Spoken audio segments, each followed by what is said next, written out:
Davao City Health Office ni kumpirmar nga lahi ang packaging sa mga gikaong durian candies nga maoy gingong nakahilo sa dulan 2,000 ka mga biktima sa rehiyon sa Caraga.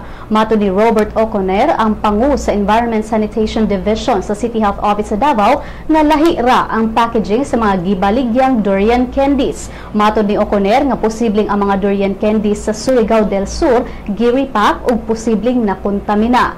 Matud ni Police Superintendent Martin Gamba, ang Regional Information Officer sa Caraga, nga ang mga nasakit nga mga estudyante naggikan sa mga munisipalidad sa La Paz, Tago, Marihatag, Bayabas, San Agustin, Lianga, Caguait ug Tandag City sa probinsya sa Surigao del Sur ug sa lungsod sa Placer sa Surigao del Norte ug sa syudad sa Bayugan sa Agusan del Sur. Sigo ni Gamba nga walay namatay sa insidente ug ang tanang mga pasyente anaa na sa luwas nga kahimtang.